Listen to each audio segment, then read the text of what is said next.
Welcome back to the rules to engagement. Before I jump into analysis of Innovation vs. RoE game number 2, let me remind you, if you missed any of the content that we do here at MLG, all of it is up on YouTube for free in 1080p quality. Decide, of course, youtube.com/official MLGSC2. Every single, everything you see in our studio, in addition to our championship events, every single map, game, etc. from those championship events are there on YouTube in 1080p quality for free. So go ahead, check it out. There's a lot of great content there, in addition to top 5s, top 10s, a lot of cool stuff. So talking about RoE vs. Innovation game number 2, a couple things I want to point out are going to be the proxy Stargate play. There's exactly a build RoE tries here on Whirlwind. Also, multi-pronged aggression. Things to focus on if you're going to try to execute multi-pronged aggression. Then also utilizing ghosts, because I think a lot of Terran players really don't get the most out of their ghosts in Terran vs. Protoss.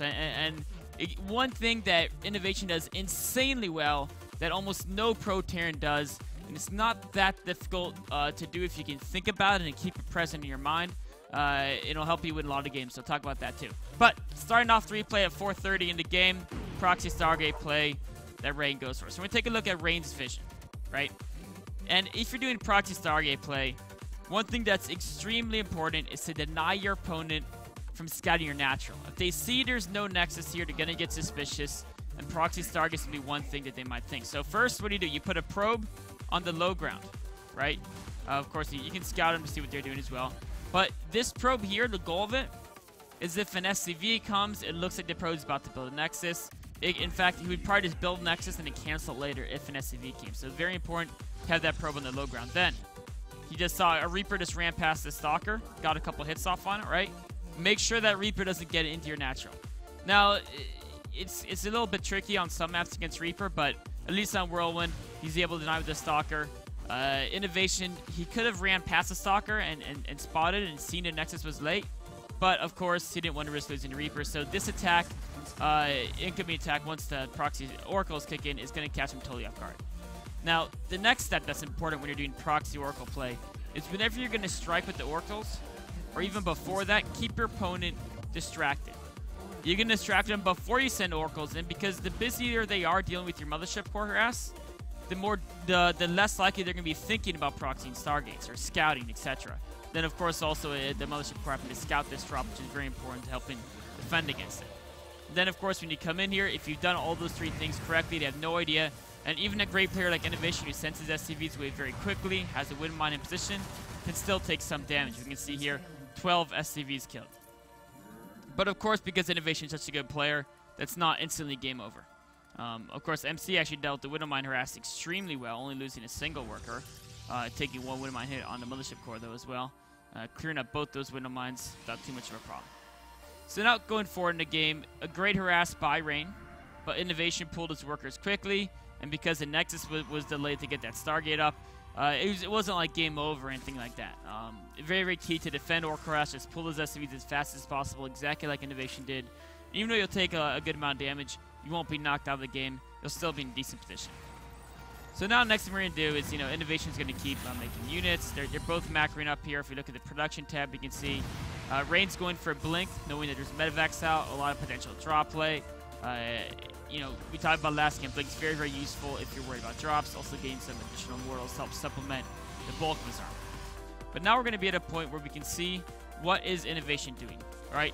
He's doing multi-pronged aggression, going to send some units in the front while he distracts with a drop in the main.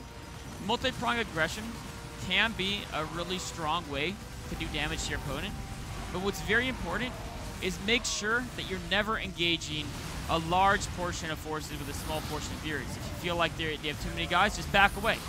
Because you're splitting up your attention, right? Because you have units over here, down here, and you have units up here. That means that if your opponent isn't, if all their forces are in one location, they're probably going to be stronger than you. You're going to trade poorly unless you get out of there. So Innovation, great heads-up play getting out of there. And then these units, of course, a little bit wasted some damage on the simulator, but still picks off 2 probes very quickly. And if he was slightly more on top of controlling this force, obviously it's insanely difficult to micro perfectly 2 fronts at once. He would have been able to get, maybe 5 more probes, because he could have ran in, ignore the cannon, always on harass, go for the workers, not the cannon, and got a couple extra probe kills. So now, of course, he's going to back up. Both players are going to macro up again. tried a multi-pronged aggression. Rain defended almost perfectly. And ended up being probably a net neutral. You know, both players are still neck and neck in the game. If anything, Rain might be slightly ahead here. The food is very even, which usually puts Protoss slightly ahead. He doesn't really have Colossi out, so it's not really ahead if you're going Colossi. That's usually when it really hurts your food count more. But he still has pretty good upgrades. He's already got 1 armor going on the attack. Not amazing, but now there's innovation. And, of course, he's going for Storm and his 3rd Nexus. And expanding away from his opponent, which is very, very smart. So the next thing we're going to talk about is Innovation, having seen that there's no Colossi, knows that Templar are basically a threat, and so he's adding Ghosts into his composition. A few Hellbats as well. Always good to add Hellbats, but not going to be a super game-determining factor in get a few Hellbats or not. Some skirmishes here, but the important part comes to when Innovation actually starts to get those Ghosts, right? Because what's very important is utilizing these Ghosts.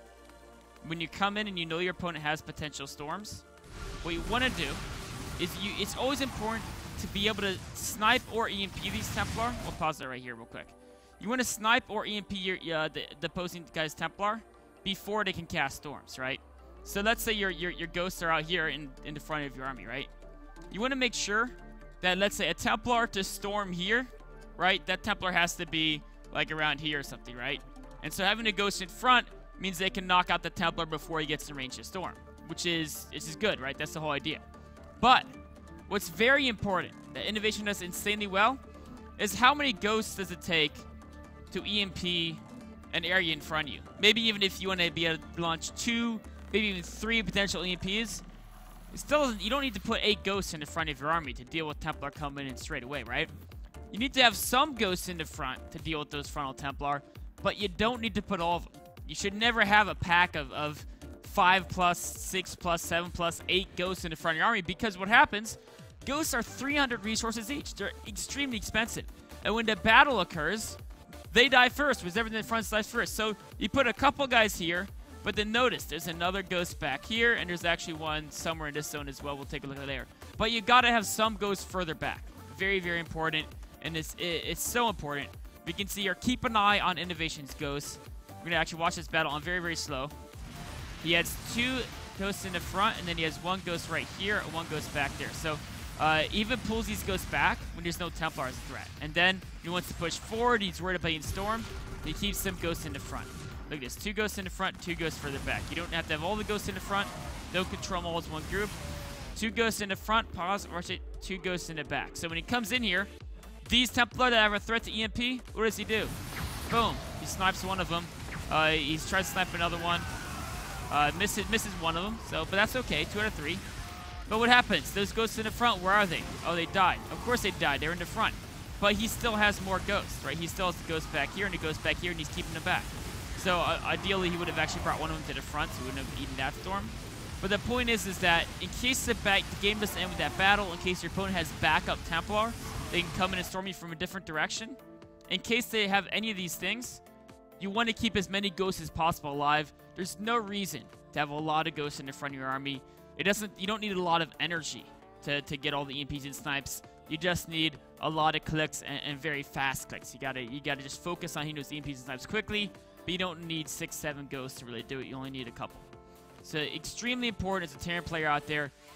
Always have a couple Ghosts in front of your army, but don't put all your Ghosts in front of your army. I mean, if you only have 2 Ghosts, then yeah, put both of them in front. But when you get that later game situation, when you have 10, 11, 12 Ghosts, keep most of them. Keep some to the sides, keep some in the back, some in the middle, and of course, some up front, but not all of them up front. This wraps up the analysis of game number 2 between Rain and Innovation. Take a short break, and be right on to game number 3.